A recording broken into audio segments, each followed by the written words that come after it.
My mother didn't even blink when she said it across the dinner table. You're not even half the woman your sister is. The words hit so hard that the room actually tilted. I pushed my chair back, feeling every year of silence I'd kept bottled up tightening in my chest, and said, "Then she can start paying your mortgage." The forks froze. My father went pale. "Mortgage? What mortgage?" he whispered, as if the truth might swallow him whole. But that moment, the shock, the silence, the fear in their eyes was nothing compared to what came next. Because the real secret still hadn't been revealed. My name is Elena Vargas, and for most of my life I've been the quiet one in a family that never stops talking about my sister. People often assume I'm shy. And peace, no matter how fragile, was something I tried to protect. On paper, my life looks stable. I'm a financial manager at a logistics company near the port in Portland. I work with numbers, deadlines, and systems that actually make sense. There is a calm in spreadsheets that real life has never offered me. My days follow predictable rhythms. The echo of forklifts at the docks. The hum of the office. The soft click of my keyboard. I go home to a small apartment with warm lamps and a view of the river. Some nights I cook pasta, tie my hair back, and find comfort in small, orderly things. But the stability ends every Friday. That's the day I drive to my parents' two-story house in the suburbs, a place wrapped in well-tended hedges and the illusion of a perfect family. Inside, the perfection cracks quickly. The moment I walk through the door, I feel 16 again, the second daughter, the supporting role in the highlight reel of Valeria. My sister has always been the star, tall, confident, the kind of person who fills a room and expects it to stay full. She debated her way to trophies in high school, won a law scholarship, and launched a career everyone applauded before she even proved herself. And I, quiet, steady Elena, watched her take the spotlight as if it were her birthright. My parents adore her. They always have. At every family gathering, every holiday, every dinner, they lift her achievements like offerings. New cases she won, promotions she earned, the house she bought, her plans, her vacations, her potential. And then there's me. Elena, who paid her own tuition at 17, who worked 2 jobs through college, who never asks for help. I learned not to. It's not that my parents disliked me. They just preferred the latter story. Still, I kept showing up every Friday because they insisted. My father always said, "This family has a seat for you. Don't leave it empty." Half joking, half serious. My mother would call if I was even 5 minutes late. Family first, she reminded me. Though it often felt like Valeria first was closer to the truth. The dinners were predictable. My mother served the same roasted chicken. My father asked the same questions. Valeria shared the same victories, and I moved the food around on my plate, pretending the silence I carried didn't weigh something fierce. But the Friday before everything exploded felt different. My mother kept throwing sharp, assessing glances at me. Valeria was in an unusually triumphant mood. As if she knew something I didn't. Even my father's smile seemed stretched too thin. I felt it then. A storm building beneath the polite clink of plates. I just didn't know it would hit me first. That Friday dinner started like all the others, but there was a weight in the air I couldn't name. My mother stayed near the stove longer than usual, stirring the same pot twice with her jaw tight. Valeria scrolled on her phone with a smile so smug it looked rehearsed. And my father kept clearing his throat, like when he was preparing to make an announcement. I'd lived through enough Fridays to know when something was coming, but I tried to shake it off. I set the table, aligned the silverware, pretended not to notice the tension building under every breath. When we finally sat down, the conversation as always turned to Valeria. She'll be presenting at a conference next week. My mother said proudly. They invited her, isn't that something? She's always been exceptional, my father added, giving her a smile that belonged on a campaign poster. Valeria shrugged with false modesty. Well, they know talent when they see it. I chewed slowly, swallowing a mix of chicken and resentment. I'd spent the whole day at work fixing a financial mess left by someone else. But that never made it to the family table.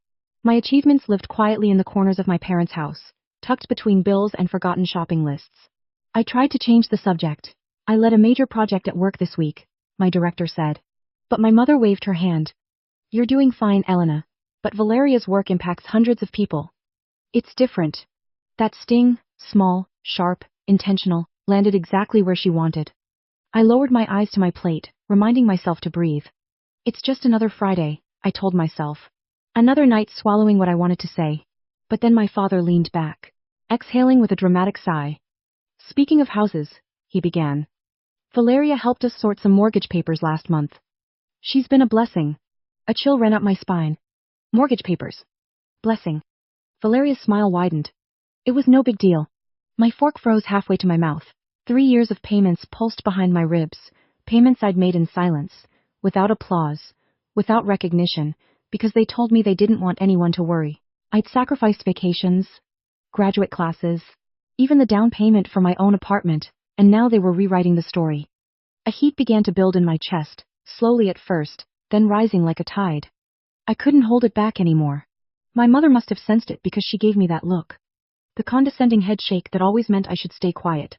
Then she said the phrase that cracked something open inside me. "You're not even half the woman your sister is." The room didn't just go silent, it shattered.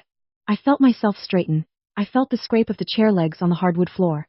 I felt every unsaid word I'd ever swallowed gather at the back of my throat like a storm clawing to break free. And for the first time in my life at that table, I didn't push the feeling down, I let it rise. The words came from my mother's mouth with such casual certainty that for a moment I wondered if she even heard herself. "You're not even half the woman your sister is." She said it like stating the weather, as if it were a fact I should have accepted long ago. Something steadied inside me. I pushed my chair back slowly. The sound of wood scraping the floor cut the air in two. Valeria's smile faltered. My father looked up startled, as if he'd forgotten I was even sitting there. I met my mother's eyes, my voice calmer than I felt. "Then she can start paying your mortgage." The silence slammed into the room. My father blinked.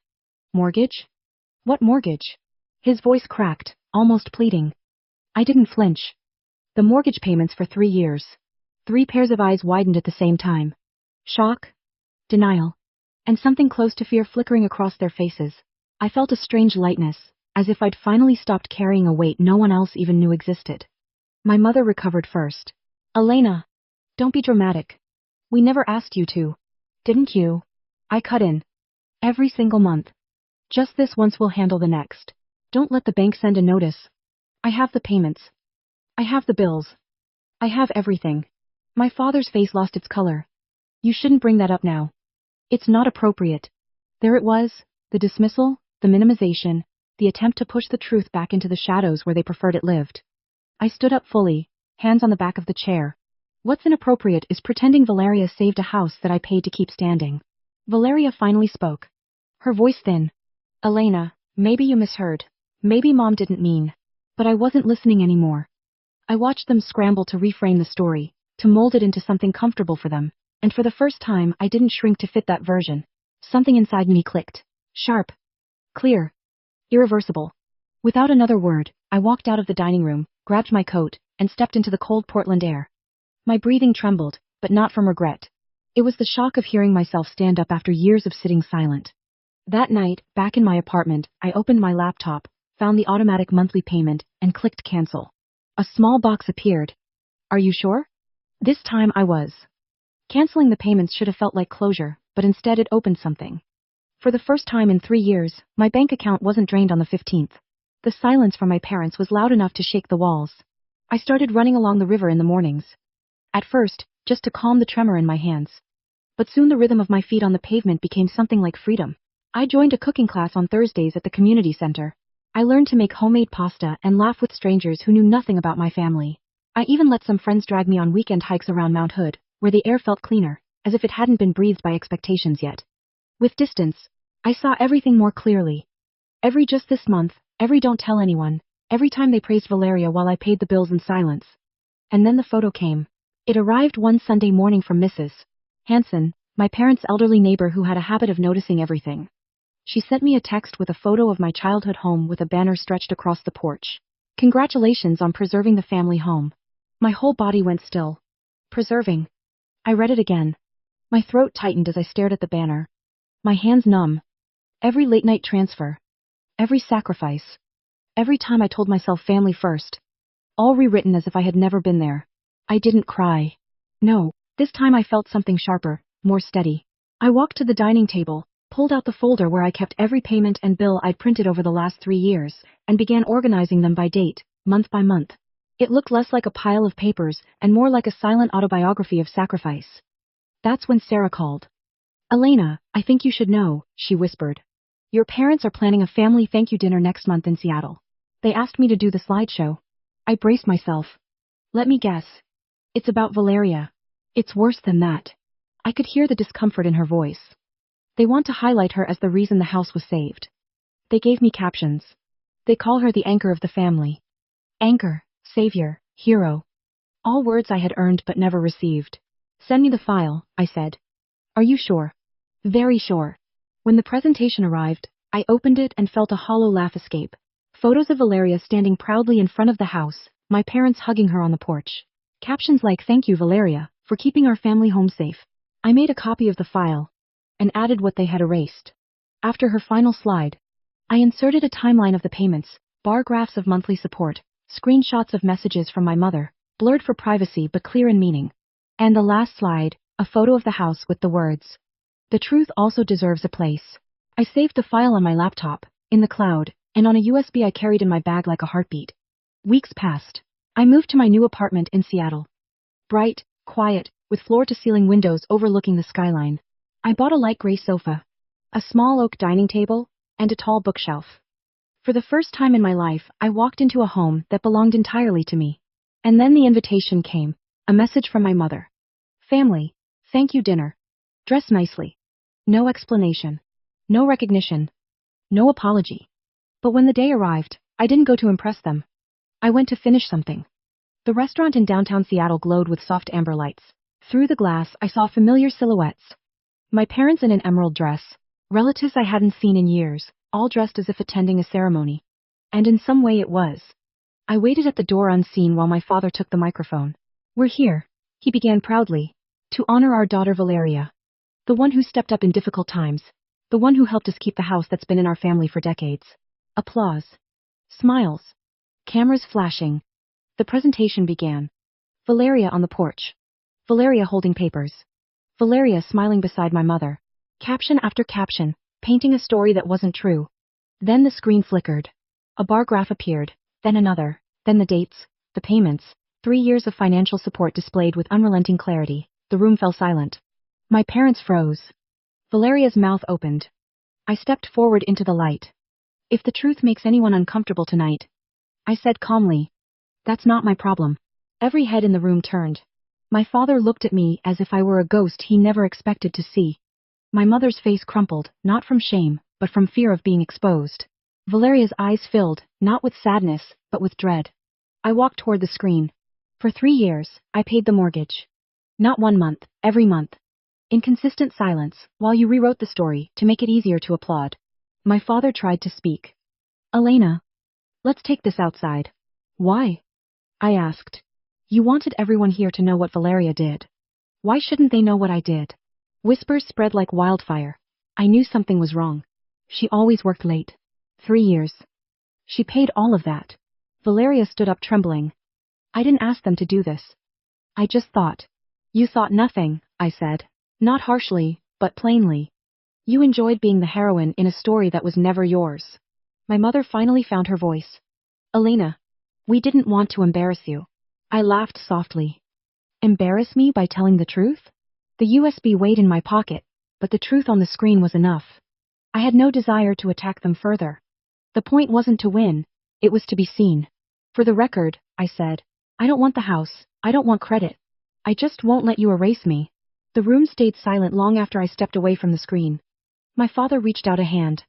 "Elena, wait." But I didn't wait. I turned and walked toward the door, feeling lighter than I had in years. Outside, the cool Seattle night wrapped around me. I stood on the steps, breathing the crisp air, and realized something. This wasn't revenge. It was liberation. Inside, they could argue, cry, deny. It didn't matter. The truth had been spoken, and I had finally stepped out of the shadow they kept me in. And once you step into your own light, you don't go back. 2 days after the dinner, I was watering a small plant on my balcony when someone knocked. Through the peephole, I saw my parents standing together, looking smaller than I'd ever seen them. My mother's eyes were swollen. My father's shoulders were tense, as if the cold Seattle air had carved new lines into both of them. I opened the door without a word. They entered slowly, scanning my apartment as if stepping into a life they never imagined for me. Sunlight poured through the floor-to-ceiling windows, catching the edges of my bookshelf. The new dining table. The silence I had built on my own. My mother spoke first. "Elena, we're sorry." Her voice broke. "We were wrong. We shouldn't have let the story become something it wasn't. We shouldn't have asked you to carry so much alone." My father added, "We talked. We want your name on the house, you earned it." I let the words settle, not with bitterness, but with clarity. I don't need it, I said. Now I have a home. My own. What I needed was respect and honesty, not a deed. They stayed silent. My mother's hands trembled. My father looked at the floor as if the truth had finally dragged him to an unfamiliar place. I'm not angry anymore, I said softly. But I'm done disappearing. If we rebuild anything, it has to start from there. Something in the room shifted. Not forgiveness yet, but an opening. A space where we could breathe without the old stories crushing us. When they left, the apartment felt even brighter.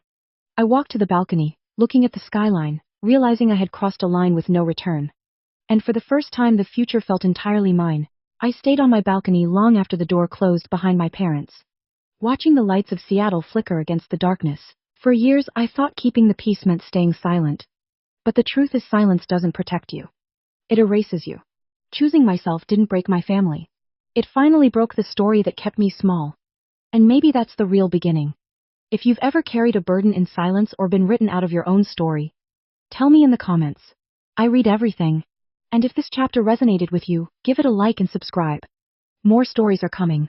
Stories about finding your voice, standing your ground, and rewriting what family means. Thank you for listening to today's story.